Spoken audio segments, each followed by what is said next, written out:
अच्छा भाई, यहाँ आपको तीन ग्राफ्स दिए गए हैं ए, बी और सी, और आपको ये देखना है कि ये जो इबारत लिखी है इन तीनों में से कौन सा ग्राफ है या कौन से ग्राफ हैं जो इस इबारत से मुत्तफिक हैं। तो भाई हर ग्राफ पर मुतकारिब यानी एसिम्प्टोट्स नजर आ रहे हैं, ये सारी डॉटेड लाइंस जो हैं। तो बस बारी बारी तीनों ग्राफ्स पर देखिए कि क्या दाईं और बाईं सिमत की हुदूद बराबर हैं या नहीं। ए पे अगर आप देखिए, जब x एक की जानिब बढ़ रहा है बाईं समत से तो ये ऊपर जा रहा है, जबकि दाईं समत से आए तो ये नीचे जा रहा है। तो चूंकि यहाँ दाईं और बाईं हुदूद बराबर नहीं है, लिहाजा ए तो नहीं हो सकता। अच्छा, अब गौर कीजिए सी पे।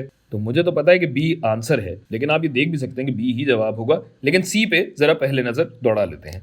तो इसकी कोई भी एसिम्प्टोट अगर उठाएं, ये एसिम्प्टोट अगर उठाएं, दाईं समत से आए तो ये यूं जा रहा है, बाईं समत से आए तो फंक्शन यूं जा रहा है। जबकि इधर भी देखें तो ऐसा भी नहीं है कि ग्राफ का कोई भी टुकड़ा हद रखता हो, यहां किसी भी हद का वजूद नहीं है, लिहाजा सी भी जवाब नहीं हो सकता। और बी जवाब क्यों है कि अगर आप यहां देखिए इस एसिम्प्टोट पे, तो दाईं समत से भी ये हो रहा है और बाईं समत से भी ये हो रहा है, यानी एक ही नंबर की तरफ ये ग्राफ बढ़ रहा है, और एक पे भी यही सूरत हाल है। अब ये गौर कीजिए कि हम कि चूंकि ये मुतकारिब है, एसिम्प्टोट है, तो हमें ये तो नहीं पता कि हद क्या है, लेकिन हमें ये मालूम है कि हद का वजूद बी में यकीनन होगा।